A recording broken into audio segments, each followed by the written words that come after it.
소명교회 성도 여러분들과 함께 예배하게 되어서 참으로 반갑고 기쁩니다. 감사합니다. 하나님께 감사하고 여러분들께 감사합니다.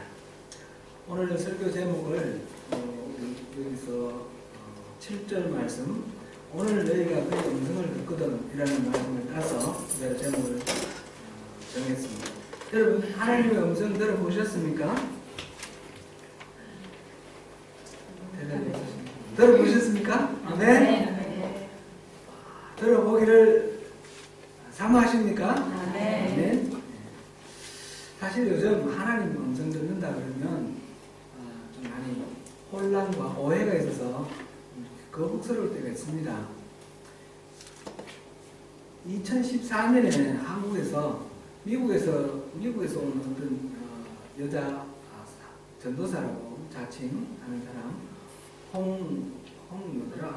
홍혜선이라는 전도사가 2014년 12월에 한국에 한반도에 전쟁이 일어난다. 그래가지고 교회마다 다니면서 집회하고, 그래서 그 말 믿고 또 필리핀이나 또는 미국이나 이렇게 피난한 그런 사람들이 많이 있다. 이런 뉴스를 들었습니다.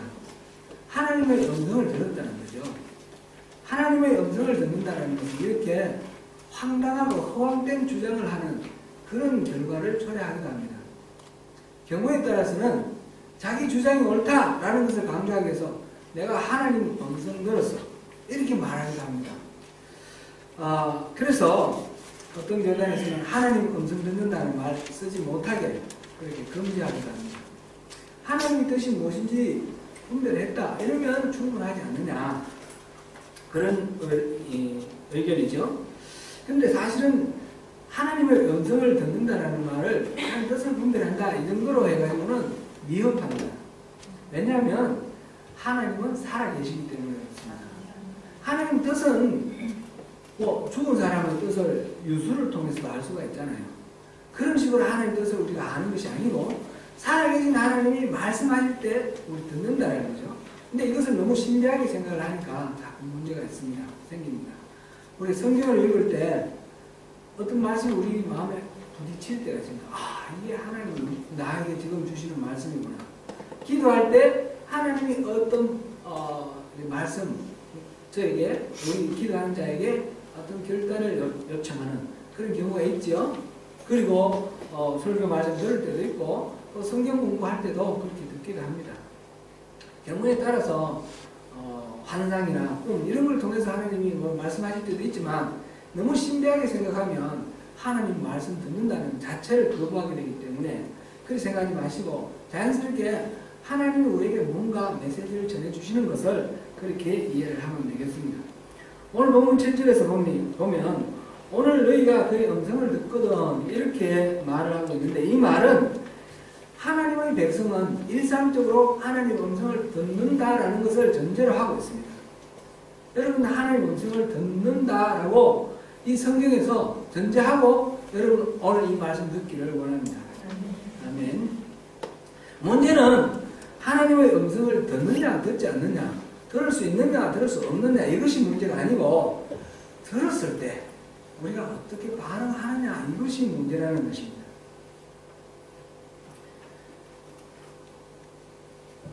여러분은 어떻습니까? 하나님의 음성 들을 때 선명하게 그 뜻을 이렇게 깨닫습니까? 말씀을 잘 듣고 그 말씀대로 살아갑니까? 아니면 말씀 듣고 금방 잊어버리고 그렇습니까?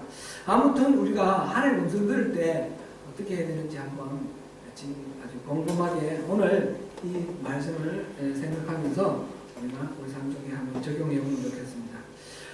오늘 본문에서는 하나님의 음성을 듣거든 마음을 완고하게 하지 말라, 이 말부터 시작하고 있습니다.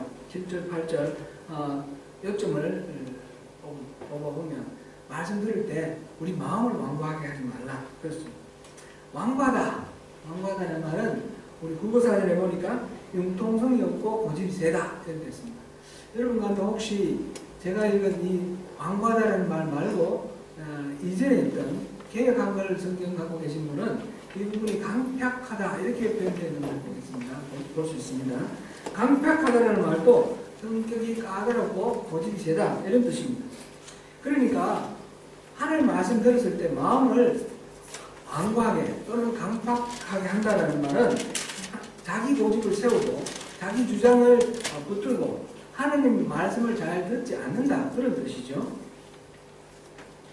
이스라엘 사람들은 하나님의 말씀을 들을 때에 잘 듣지 않았습니다. 완고하게 했습니다. 오늘 이 본문은 제 성경에는 보니까 오늘이라는 말 옆에 기억 있는데 여러분 성경에도 아마 그렇게 있지 않겠나 싶습니다. 이 주석이 있는데 시편 95편을 인용한 것입니다. 여기서 나오는 11절까지는 그 시편 이야기는 광야에서 40년 동안 출애굽 이후에 보냈던 그 이스라엘 백성들의 이야기를 가지고 그들이 하나님의 말씀을 듣고 어떻게 반응했느냐, 그 반응이 바람직하지 못하니까 여러분들도 그렇게 하지 마라 라는 그런 내용입니다. 하나님 말씀 앞에 마음이 완고해지고 강팍해지면 그 결과는 어떻게 됩니까? 제가 오늘 우리 본문을 하지 않은 부분인데 15절 제가 읽어보겠습니다. 성경에 이르시되 오늘 너희가 그의 음성을 듣거든 경노하시게 하는 것 같이 너희 마음을 완고하게 하지 말라 하였으니, 우리 마음이 완고해지니까 그 결과 하나님은 경노하셨다는 것입니다. 개혁한글에는 그 노함을 격동케 하였다 이렇게 되어 있습니다.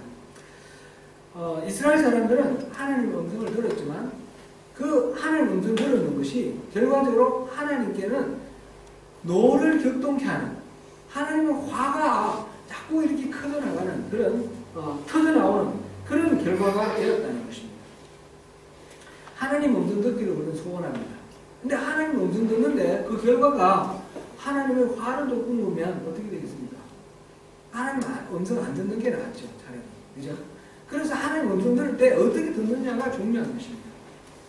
9절을 제가 읽어보겠습니다. 거기서 너희 열조가 나를 시험하여 증언하고 40년 동안 나의 형사를 보았느니라. 증언한다 이 말은 체험적으로 검증한다 그런 뜻인데요. 이스라엘 사람들은 하나님이 행사, 여기 행사라는 말은 하나님이 하신 일입니다. 하나님이 베풀어 주신 기적, 하나님이 하신 모든 일들을 끊임없이 경험을 했다는 것입니다. 40년 동안. 우리 생각해 보십시오.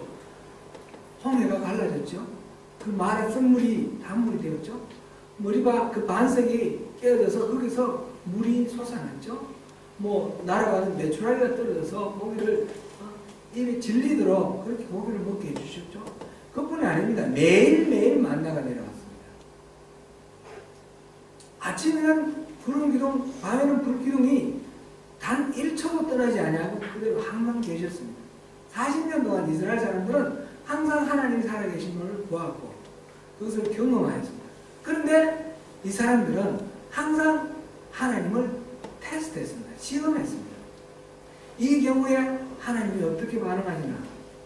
홍해 앞에서 하나님께 부르짖고 원망하고 그러면서 우리를 이곳에서 죽게 하려고 끌어내셨습니까? 하나님을 원망하니까 하나님이 그들을 살리기 위해서 홍해를 가르셨습니다. 모든 사건을 다 한번 생각해 보십시오. 그때마다 이스라엘 사람들 하나님을 시험했어요. 이렇게 우리가 아우성치고 이렇게 반응하면 하나님은 도대체 어떻게 반응하실까? 그럴 때 하나님 항상 그들을 구원해 주셨고 그들의 문제를 풀어주셨습니다. 그러나 그 결과는 하나님의 뭐가 계속해서 쌓여가는 그런 상황이었습니다. 시편 106편 13절에서 15절인데 제가 읽어드리겠습니다. 그러나 그들은 그가 행하신 일을 곧 잊어버리며 그의 가르침을 기다리지 아니하고 광야에서 욕심을 크게 내며 사막에서 하나님을 시험하였도다. 그러므로 여호와께서는 그들이 요구한 것을 그들에게 주셨을지라도 그들의 영혼은 쇠약하게 하셨도다. 개혁한글에서는 그들의 영혼을 타리하게 하셨도다. 쇠약하게 타리하게 건강하게 되는 것이 아니라 거꾸로 반대로 됐습니다. 이스라엘은 하나님이 살아계시고 역사하시는 그 가운데 살았지만 하나님의 가르침을 들으려고 귀를 기울이지 않았습니다. 그 결과는 하나님 편에서는 노가 계속 쌓이는 것이고 그래서 노가 폭발하시는 것이고 인간의 편에서 이스라엘 백성들의 편에서는 영원히 쉬악해져가는 것입니다. 그 결과는 11절 내가 노하여 맹세한 바와 같이 그들은 내 안식에 들어오지 못하리라.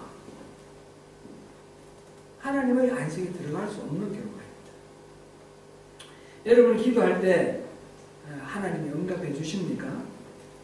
그럴 때 우리가 기도를 들어주시니 내가 기도한 대로 이루어졌으니 하나님이 내 기도를 기뻐하시고 나를 지지하시는구나.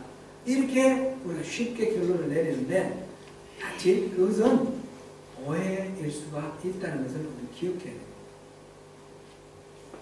주님은 내 기도를 들어주시면서 더욱더 노하실 수도 있고 나는 기도해서 응답을 받으면서 내 영혼은 점점 파래해져가고 하나님의 안식에 들어갈 수 없는 그런 결과가 될 수 있습니다.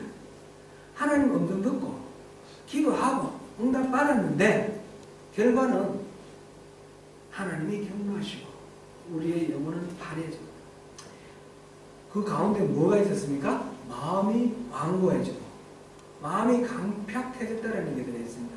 마음이 완고해지고 강팍했다는 것은 하나님의 말씀을 듣지 않는다라고 그랬습니다. 듣지 않는다는 말은 아예 하나님 말씀 귀 막았다는 뜻도 아니고요. 하나님 말씀하실 때 하나님 그 말씀 틀렸습니다. 이렇게 반박한다는 뜻도 아닙니다. 하나님 말씀 옳습니다. 듣는데 듣고 그만이라는 것입니다. 듣고 난 뒤에도 여전히 내 고집, 내 주장, 내 가치관 붙들고 있다는 것입니다.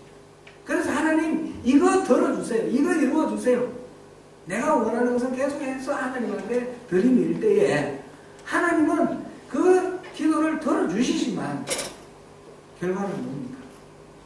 결과는 하나님의 격동하심, 너의 격동하심, 우리의 영혼의 파괴함. 광야시대 이스라엘 사람들이 그랬습니다. 무엇이 문제입니까? 어떻게 해야 합니까? 10절 보니까 그러므로 내가 이 세대를 노하여 이르기를 그들이 항상 마음이 미혹되어 내 길을 알지 못하는도다 했고 마음이 완고해지면 하나님의 길을 알지 못합니다. 마음이 완고해지면 미혹되어서 하나님의 길을 모른다 그랬습니다. 하나님의 길이 무슨 말이죠? 시편 103편 7절을 제가 읽어드리겠습니다. 그의 행위를 모세에게 그의 행사를 이스라엘 자손에게 알리셨도다. 하나님께서 하나님의 행위를 모세에게 알려주셨고 이스라엘 백성들에게는 하나님의 행사를 알려주셨다라는 그런 내용입니다. 모세와 이스라엘 사람들이 하나님을 대하는 태도가 이렇게 다르다는 것을 대조해 놓았어요. 그래서 모세에게 하나님의 행위를 알려주셨다 그랬는데 이 번역은 좀 적절하지 못합니다. NIV 성경에 보니까 이렇게 번역되어 있습니다. He made known his ways to Moses, his deed. 다시 읽겠습니다. He made known his ways to Moses, his deed to the people of Israel. 모세에게는 his way, 길을 가르쳐 주셨고 또 the people of Israel, 이스라엘 사람들에게는 행위를 가르쳐 주셨다. 그런 뜻입니다. 여기서 행사라고 했죠. 모세에게는 한글로 행위라고 번역된 이 부분, 영어로는 his way라고 그랬는데 원래 히브리 말로는 데라키라는 단어인데 이 말이 성경의 다른 부분에는 어떻게 번역됐냐면 여호와의 도, 여호와의 길, 하나님의 길 이렇게 번역이 됐습니다. 여호와의 도라는 것은 어떤 일을 행하시는 하나님의 방식, 하나님의 의도 이런 뜻입니다. 그러니까 쉽게 풀어서 이해를 하면 하나님의 속마음입니다. 하나님의 속마음. 모세에게는 하나님의 속마음을 알려주셨고 이스라엘 사람에게는 하나님의 기적을 보여주셨다. 그런 것입니다. 이스라엘 사람들은 하나님 하신 일을 보고 그 현상, 기적이 일어나는 그 현상을 바라보았고 모세는 그 현상 속에서 하나님의 속마음을 바라보았다. 그 말입니다.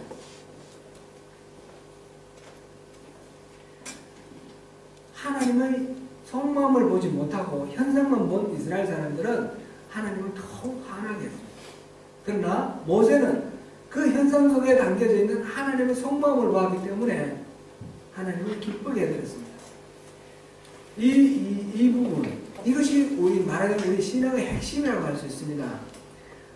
신앙은 하나님과 나와의 관계입니다. 모세는 그렇게 친밀한 하나님과의 관계를 이루었습니다. 모세가 추구하는 것은 하나님 하시는 일 기적이 아니라 하나님 속마음을 아는 것입니다. 출애굽기 19장 4절에 보면 이스라엘 사람들을 이집트에서 출애굽을 해서 시내산 앞에서 하나님과 언약을 체결하는데 그때 하나님이 이스라엘 백성들에게 하는 말씀이 있습니다. 내가 독수리 날개로 너희를 업어 내게로 인도하였음을 너희가 보았노라.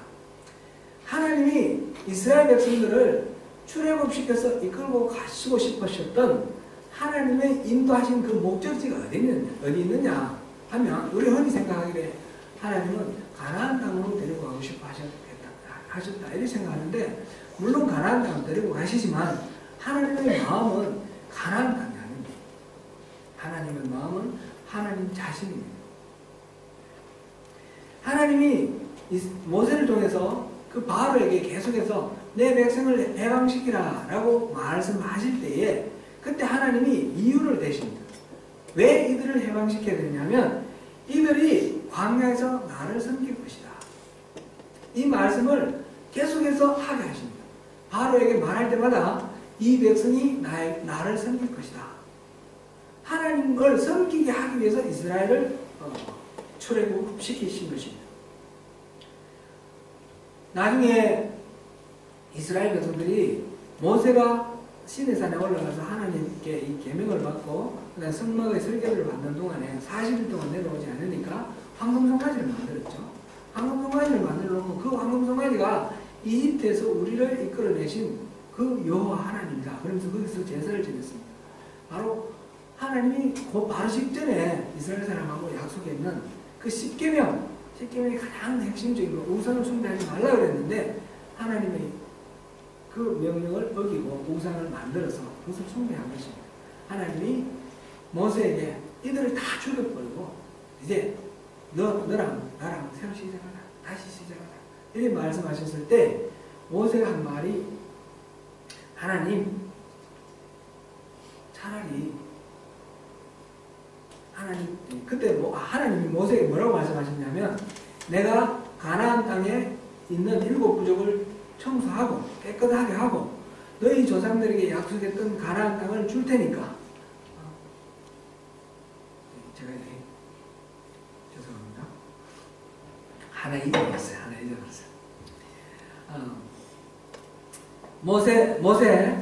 모세에게 하나님이 말씀하시기를 이스라엘 백성들을 다 죽여버리고 너랑 다시 시작하자 그랬을 때 모세가 하나님께 강구를 하죠. 차라리 내 이름을 하나님의 책에서 없앨지라도 이들을 살려주십시오. 하나님의 이름을 위해서라도 이들을 용서해 주십시오. 그렇죠? 다른 이집트나 다른 민족이 뭐라고 하겠습니까? 하나님이 이들을 살릴 능력이 없어서 광야에서 죽였다 하지 않겠습니까? 하나님이 이들을 죽이려고 이집트에서 출애굽시켰다 하지 않겠습니까? 그러니까 하나님의 이름을 위해서 살려주십시오.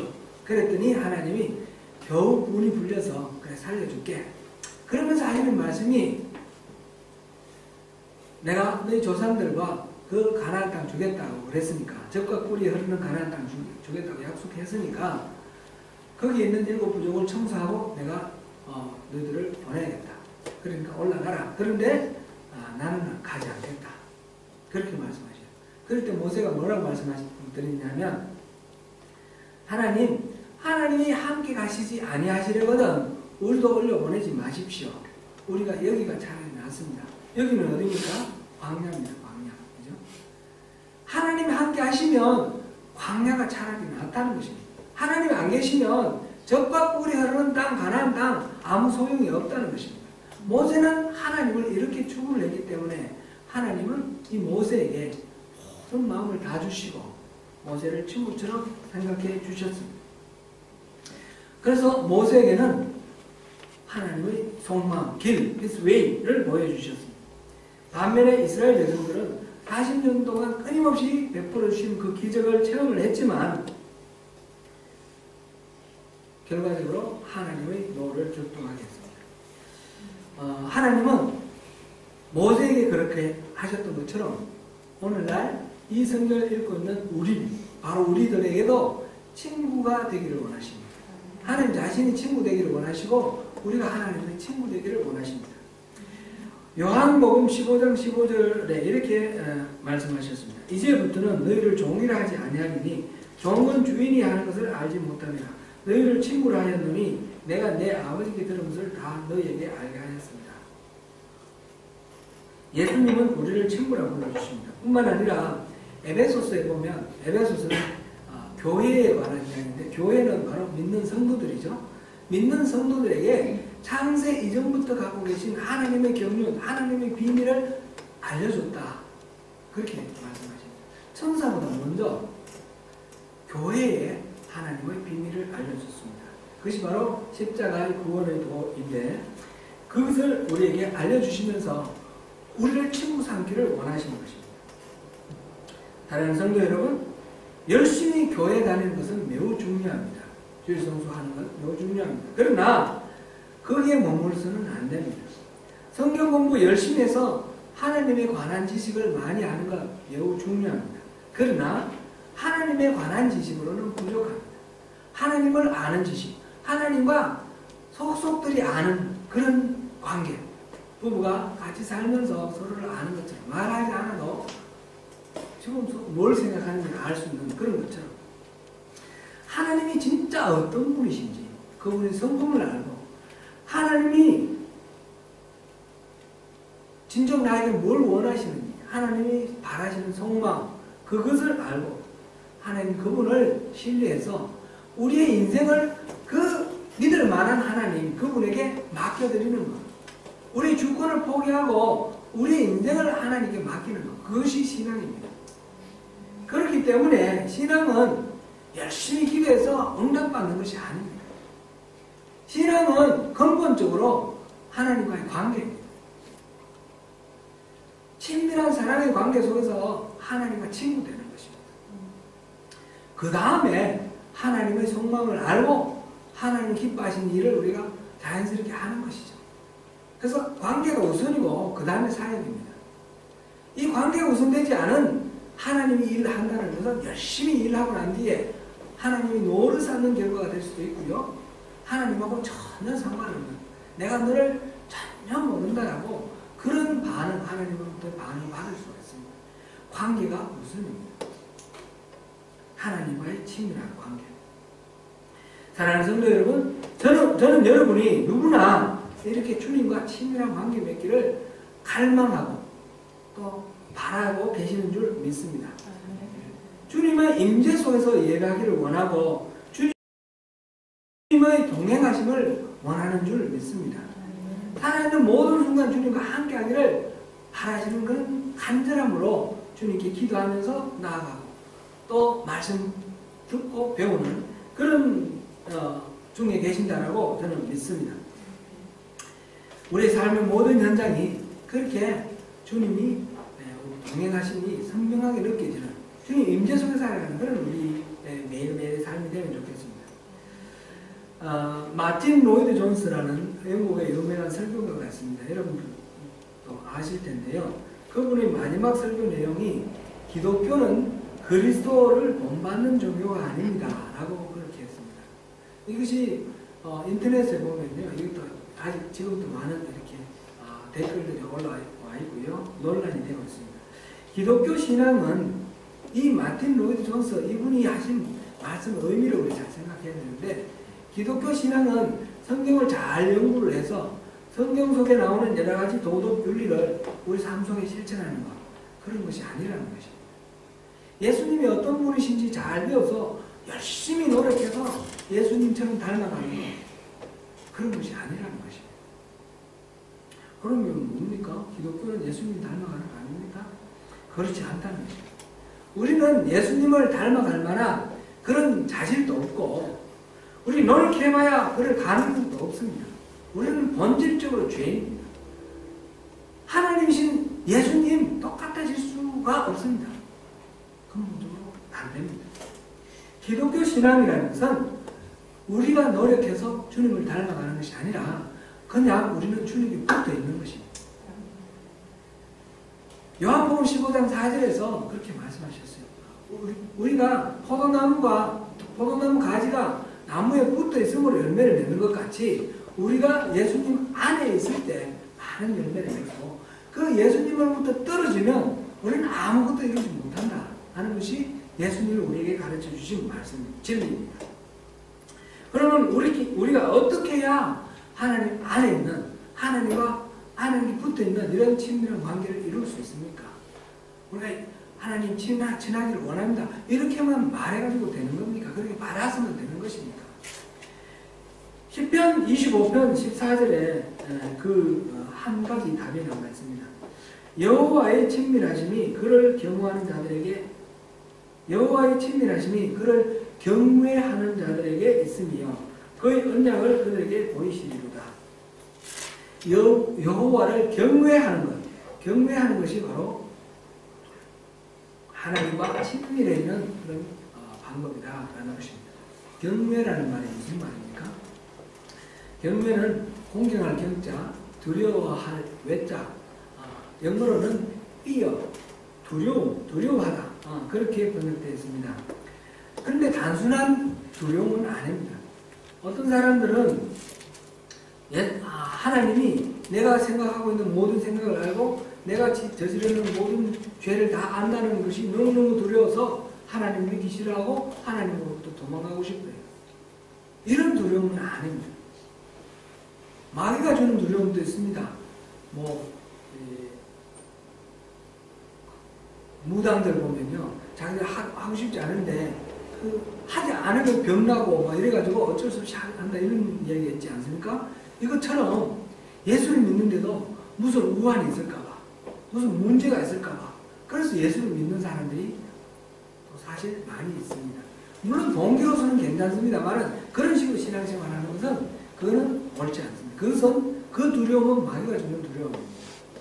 또 주일성수 안 하고 어디 놀러 가다가 우연히 사고가 나면 하나님이 나한테 꼴 주시구나.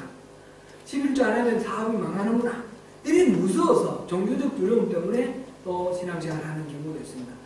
그런 두려움을 이야기하는 것이 아닙니다. 로마서 8장 15절에서는 너희는 다시 무서워하는 종의 영을 받지 아니하였고 양자의 영을 받았으므로 아바 아버지라 부르짖느니라. 하나님은 우리가 그런 공포, 두려움 때문에 어쩔 수 없이 도망갈 수 없어서 하나님 믿는 그런 종이 되는 것을 원하는 것이 아니라 하나님 사랑 안에 들어오기를 원하시는 것입니다. 경외함은 이런 두려움을 말하는 것이 아닙니다. 경외하는 것은 공경하는 마음에서 우러나오는 두려움입니다. 시편 33편 8절에 이런 말씀이 있습니다. 온 땅은 여호와를 두려워하며 세계의 모든 거민은 그를 경외할지어다. 하나님이 지으신 세계를 바라보면서 놀랄 수밖에 없는 것, 그런 놀라운 우주, 놀라운 이 피조물을 바라보면서 하나님의 솜씨에 감탄하면서 하나님을 두려워하는 것, 이것이 바로 경외함입니다. 이 경외함, 하나님을 이렇게 두려워하는 마음이 있으면 우리는 죄를 함부로 지을 수 없습니다.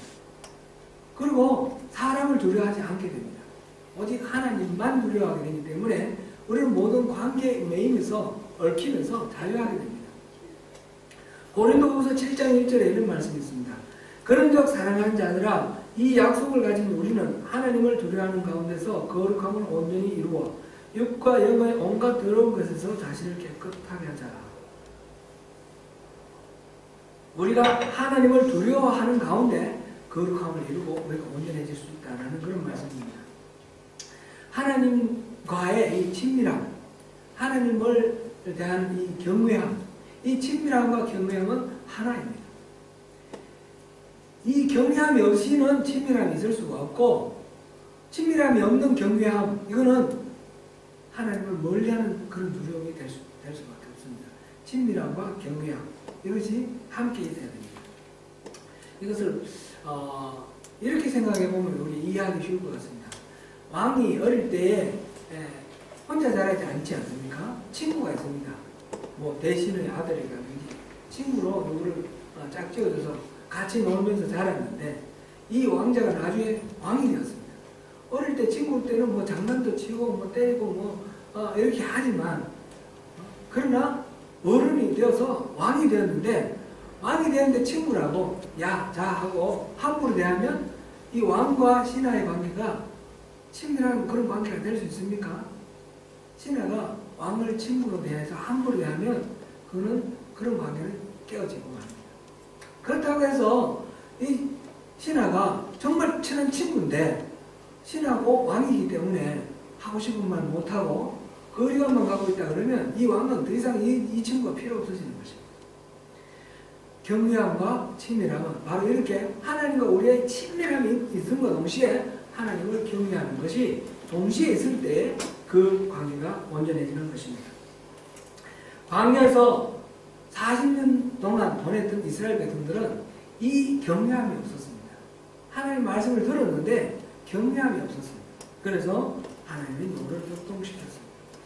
이렇게 하나님 말씀 들을 때 우리가 이제 하나님 음성 들을 때 어떻게 반응해야 되느냐라는 것을 보는데 이게 결과가 서로 아주 우리가 기대하는 것하고 다를 수가 있지 않습니까? 예레미야서 42장 43장에서 보니까 이런 이야기가 나옵니다. 이스라엘 백성들이 이스라엘이 멸망하고 난 뒤에 예레미야를 찾아왔습니다. 이제 우리 어떻게 하면 좋겠습니까? 근데 하나님의 음성을 듣고 싶습니다. 하나님 말씀하신 대로 우리가 따를 테니까 무조건 다 순종할 테니까 하나님께 여쭤보십시오. 그래가지고 예레미야가 열흘의 말미를 받고 기도를 하고 그 응답을 받아서 알려줍니다. 이집트로 가지 마라. 바벨론에게 순종하라. 이겁니다. 그랬는데 그 말을 하자마자 이스라엘 백성들이 화를 내면서 네가 지금 들은 건 하나님의 음성 아니다. 이래버립니다. 에스겔서에도 같은 반응이 나옵니다. 에스겔도 이제 멸망한 이스라엘 백성들이 지금 그 바벨론의 포로로 끌려가 있는 상태에서 하나님의 음성을 듣기를 원합니다. 그런데 자기들의 이익에 부합하지 않으면 하나님의 음성을 거절합니다. 오늘날 우리는 어떻습니까? 우리는 열심히 기도를 하는데 하나님이 뭔가 우리에게 말씀 주실 때 성경을 읽다가 하나님 말씀하시는 하나님의 속마음이 읽혀질 때 우리가 어떻게 반응하십니까? 하나님의 음성을 들어도 하나님을 경외하는 마음이 없으면 자기의 욕망과 자기의 주관을 기준으로 삼고 하나님의 말씀을 거절하고 배격하게 됩니다. 자기가 하나님보다 더 큰 신이 되고 맙니다. 이것이 바로 우상숭배입니다. 이스라엘 백성들은 우상숭배를 했습니다. 끊임없이 하나님의 기적을 체험하면서 단 1초도 예외 없이 하나님이 구름기둥 불기둥으로 그들 앞에 임재해 주시고 동행해 주셨음에도 불구하고 우리는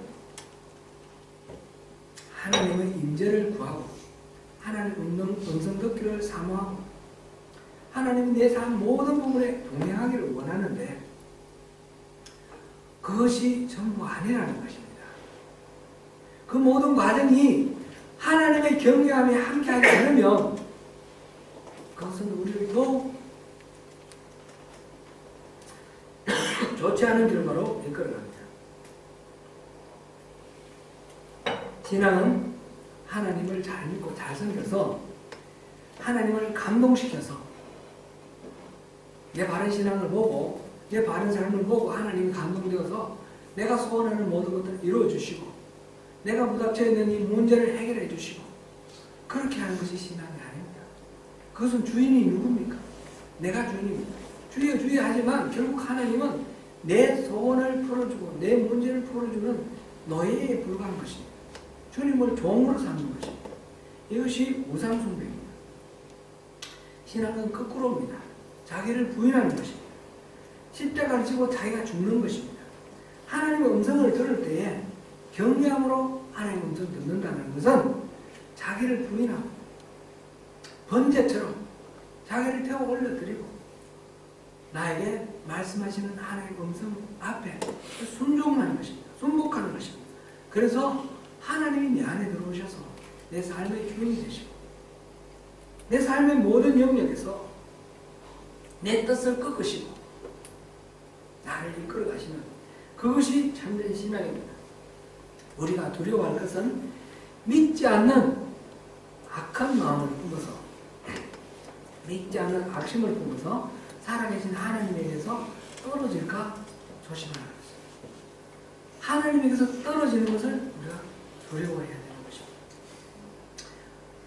우리 안에 오셔서 늘 함께 동행하시면서 친구가 되어주시고 내가 너희 모든 상황 속에서 모든 것을 의논하며 함께 가기를 원하시고 나의 일생을 통해서 그분의 뜻을 이루기를 원하시는 우리 안에 계신 주님, 그 주님의 은혜를 누리시는 저와 여러분 되시기를